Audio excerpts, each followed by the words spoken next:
का नाम लड्डू गोपाल है। स्वयं सहायता समूह की मैं अध्यक्ष हूँ। ग्राम मिमला पोस्ट ढक्का करमचंद, तहसील धामपुर, जिला बिजनौर और ब्लॉक अल्लाहपुर धामपुर से मैं बिलोंग करती हूँ। नाम राजकुमारी है और मेरे समूह का नाम नई किरण आजीविका स्वयं सहायता समूह है और मेरे ग्राम का नाम कोकड़ा इस्लामपुर पोस्ट हल्द्वार है और मेरे गांव में इस समय 10 समूह चल रहे हैं और मैं अपने समूह के अध्यक्ष हूँ। और सभी दीदियों को मेरा नमस्ते। मेरा नाम मीनाक्षी शर्मा है। मेरे समूह का नाम दीप स्वयं सहायता समूह है, जिसकी मैं सचिव हूँ। ब्लॉक मेरा हल्द्वार है, गांव मेरा करणपुर गामड़ी है। यहाँ पर मैं समूह सखी से ट्रेनिंग पर आई हूँ। आपको क्या करना है कि आप आगे जाकर के एक अनपढ़ व्यक्ति को, एक गरीब व्यक्ति को, एक लाचार व्यक्ति को, एक असहाय व्यक्ति को उसको पढ़ाना है। वो भी महिला है, उसको बाहर निकालना है, उसकी गरीबी से उसको जो है बाहर निकाल करके उसको जो है बीच में मुख्य धारा में लाना है, समाज की आइसोलेशन करना है। तो आपको क्या होके जाना है, यहाँ से मास्टर होके जाना है, एक अच्छा परिपक्व जो है ट्रेनिंग होकर के जाना है। अगर भारत सरकार के द्वारा राष्ट्रीय ग्रामीण आजीविका मिशन इस प्रकार से स्थापित किया गया है कि हम उसके चारों तरफ से जो है वो घेराबंदी करें। और जो ट्रेन आपको किया जा रहा है, 7 दिन जो ट्रेनिंग दी जा रही है, इसमें आप लोगों को एकदम से लगे कि हाँ नहीं अब मेरे अंदर जान आ गई है और मैं एक नहीं 10 महिलाओं को जो है तैयार करूंगी। आएगी कि नहीं? तो आज आपको इस संकल्पबद्ध होकर के कार्य करने की आवश्यकता है। आपको ऐसे व्यवस्था को तोड़ने की जरूरत है जो हजारों साल से जो चली आ रही है। बचत, नियमित आंतरिक लेन देन, समय से ऋण वापसी, समय से लेखा जोखा।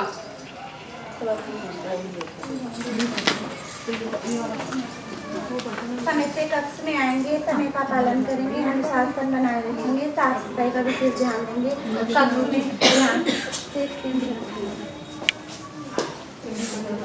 NRLM, ये आप सभी ने सुन रखा होगा। NRLM ये एक राष्ट्रीय योजना है। NRLM का मतलब है नेशनल रूरल लाइवलीहुड मिशन। इसका हिंदी में अर्थ है राष्ट्रीय ग्रामीण आजीविका मिशन। ये हमारे भारत सरकार की योजना है और ये ही नीचे लिखा है UPSRLM। इसका मतलब है Uttar Pradesh state rural livelihood mission. ये हमारे राज्य स्तर पर होती है। यह है उत्तर प्रदेश राज्य ग्रामीण आजीविका मिशन। गरीब के कारण क्या क्या है हमारे? शिक्षा, अज्ञानता, जानकारी का अभाव, बड़ा परिवार, कम आय में अधिक खर्च, परिवार पर कर्ज, बेरोजगारी का होना और परिवार में किसी व्यक्ति की बड़ी बीमारी से पीड़ित होना। समूह गठन करने हेतु के संबंध में बैठक बुलाई गई। बैठक बुलाई गई। रजिस्टर ले आना ये वाला।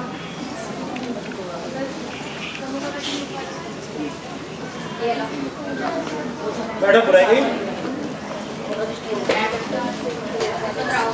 जिसकी अध्यक्षता ग्राम प्रधान द्वारा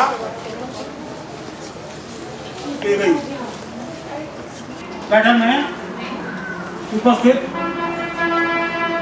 रेडियो ISB बहुत ज़्यादा मेहनत करने से पैसा नहीं आता है। पैसा आता है जब आदमी दिमाग से काम करता है, मेहनत के साथ दिमाग का यूज करता है। अगर केवल हम मेहनत ही करते रहेंगे तो सारे मजदूर पैसे वाले होते हैं, जो सेठ लोग हैं या बिजनेसमैन लोग हैं, सब गरीब होते हैं। और एक चीज़ तो इनमें से 8 दीदी उपस्थित थी। मान लिया जाए कि A दीदी भी उपस्थित थी, B, C, D पीछे से और ये है E दीदी। A दीदी प्रेजेंट है और B प्रेजेंट, C, D और E वाली को दिखाने हैं एब्सेंट और एक G दीदी को दिखाएंगे एब्सेंट। कितनी दीदी एब्सेंट हो गई? 2। बाकी सब उपस्थित। दीदी पे हमारा बकाया ऋण कितना था? तो ब्याज कितना मांगोगे? कितना मांगोगे? 30 रुपए। तो आप 20 क्यों बता रहे थे दीदी? मैंने क्या बताया था कि ब्याज हमेशा कहाँ पे लगता है? कहाँ पे लगता है ब्याज? बकाया ऋण पे। कहाँ पे लगाते हैं ब्याज दीदी? बकाया ऋण पे ब्याज लगाते हैं ना। तो बकाया ऋण हमारा कितना था दीदी? 1500 रुपए। तो कितना ब्याज लगेगा? 30 रुपए। कितना लिखोगे मूलधन में? 1000 और ब्याज में 30 रुपए। अब कोई दीदी पे हमने दंड लगाया था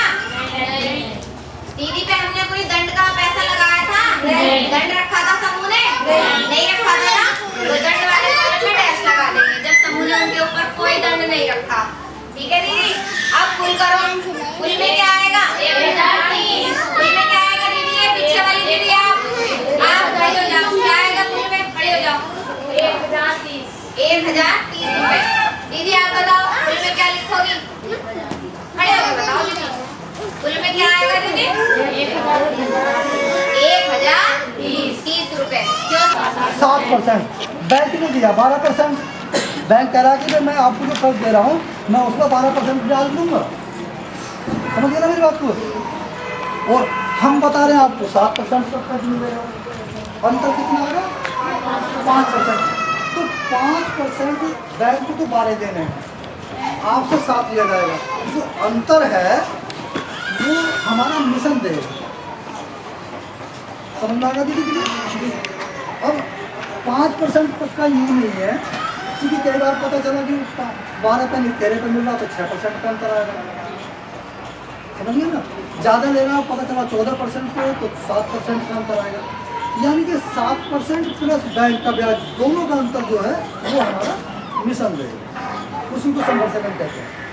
ऋण पुस्तिका में जब हम किसी दीदी को ऋण देते हैं तो दीदी वापसी नियोजन बनाने के लिए हमें उसे पूरा बताना पड़ता है ना कि कितना मूलधन लाना है, कितना आप ब्याज दोगी, उसी हिसाब से उनका वापसी नियोजन बनता।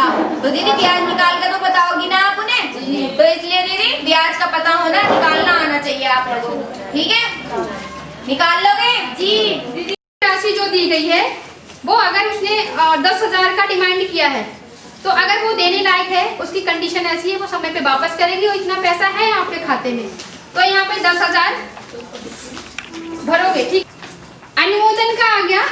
अगर आपकी कंडीशन ये है हम 10,000 नहीं देंगे 2,000 देंगे, तो अनुमोदन उसने प्रस्ताव तो यहाँ लिखवा दिया कि मुझे 10,000 चाहिए, लेकिन आप उसको अनुमोदित क्या करते हो, कितना पे कर रहे हो, दे रहे हो उसको, वो यहाँ पे दर्शाना है। ठीक है, 10,000 लिया है तो उसको वापस कैसे करना है, वापस कैसे करना है या कितनी किस्तों में वापस करना है, फिर वो अपने अकॉर्डिंग बताएगी कि मुझे 5 किस्तों में 10,000 को वापस करना है या 10 किस्तों में। 10 में हो गया तो 1,000 की किस्त बनेगी हर महीने।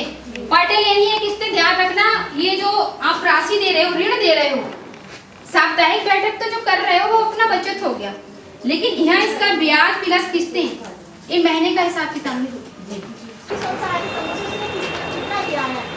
अगर उसने लिया है 6,000 तो आप मतलब उसने 15,000 लिया ना, इतने 5,000 तो अपने तरफ से डाले हो, 15,000 समूह से लिया, 20,000 हो गया ना। तो आपको यहाँ पे उनकी मतलब मासिक आय लिखना है, 5,000 लिखोगे, 6 लिखोगे, 7 लिखोगे। उसके बाद आपको किस्त बांटनी है, यहाँ पे ये है ना नंबर 8 किस्त बांटनी है, क्योंकि किस्त बना के तो आप वापस करोगे ना फिर उसका पैसा, फिर किस्तों की संख्या बनानी है आपको कि मान लीजिए जैसे कि आपने 15,000 दे रखा है तो आप 200 की किस्त बनाओगे उनकी, या उनसे पूछ लेना है कि आप 15,000 कितनी किस्तों में बांटना देना चाहते हो, यानी कि अपनी मर्जी। आप जो हमें यो माइक्रो क्रेडिट प्लान सूक्ष्म नियोजन प्रक्रिया बना के दिखा रहे हो, तो क्या इससे पहले आपके समूह को कोई भी किसी भी तरीके का ऋण मिल चुका है या आपने लिया है, या किसी संस्था से कोई आपको फंड वगैरह प्राप्त हुए हैं, या आपने बैंक से CCL करा ली है क्या? वो इस तरह से इस लाइन में पूछता है। ठीक है, वो पूछ रहे हैं इसमें कि संस्थाओं का विवरण जहाँ से अभी तक कुछ आपको ऋण प्राप्त किए गए हैं, उपलब्ध कराई गई ऋण की राशि। तो दीदी इसमें ऋण तो नहीं आता, लेकिन ऐसा होता दीदी जिन ग्रुप समूहों का आरएफ का फार्म भर दिया जाता तो उनका आरएफ आ जाता, तो इसमें हम ऋण ना लिख के उसमें लिख देते हैं रिवॉल्विंग फंड और उसकी राशि। क्या लिखेंगे? रिवॉल्विंग फंड और उसकी राशि कितनी आ जाएगी दीदी? क्या लिखोगे? क्या लिखोगे दीदी? 15,000। तो इसमें हम क्या लिखेंगे? रिवॉल्विंग फंड और उसकी राशि 15,000 रुपए लिख दोगे दीदी? जी। ब्लॉक मिसिंग यातायात खर्च, ठीक, यातायात में दोनों चीजें आ गई, आना और जाना। यातायात मतलब समझ रहे हो सारे लोग? आना और जाना। एक ऐसे शब्द में लिखते हैं आना, आने और जाने के लिए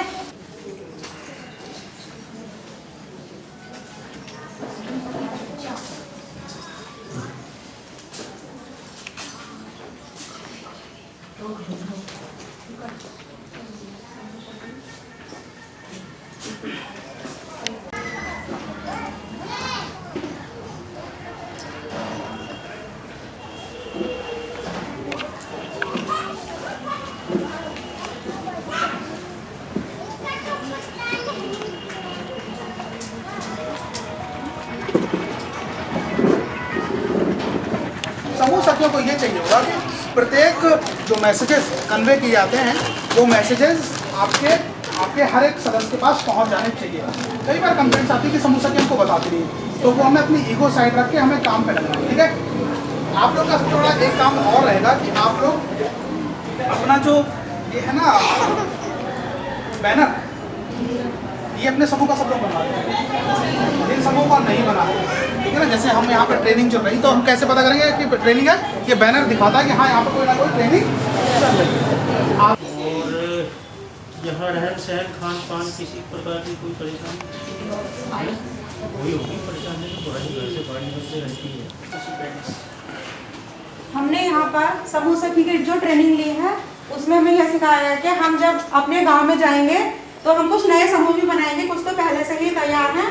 और जब हम समूह नए बनाने जाएंगे तो हम सबसे पहले क्या करेंगे, जब हम अपनी दीदियों के घर जाएंगे तो पहले उनकी घर की स्थिति को देखेंगे और जो ये देखेंगे कि कौन है ऐसी दीदी जो वाकई समूह से जुड़ने की जिसकी स्थिति है और जिसे उसे लाभ मिल सकता है।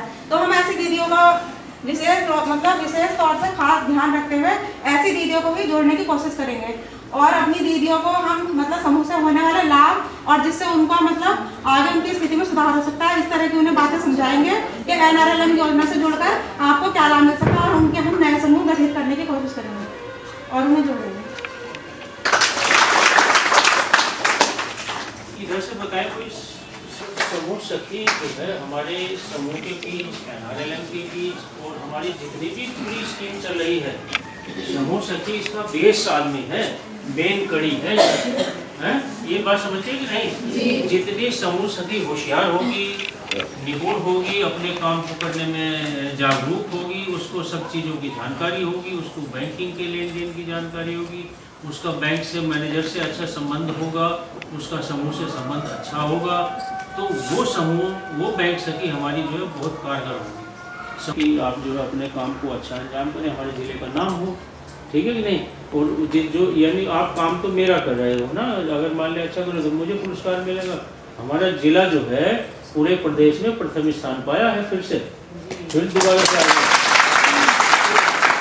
उसके पीछे जो काम करने वाले एजेंसी है, वो काम करने वाली एजेंसी तो आप ही हो जो है कि नहीं भाई। आप जितना खाते खोल दोगे, लोन करा दोगे, उनकी क्या कहते हैं बैठक कर लोगे, उनकी समस्याओं को बता दोगे, RF का फार्म भर दोगे, आप CIF का फार्म भर दोगे, CCL की पत्रावली करा दोगे, तो बढ़िया यही काम है और क्या।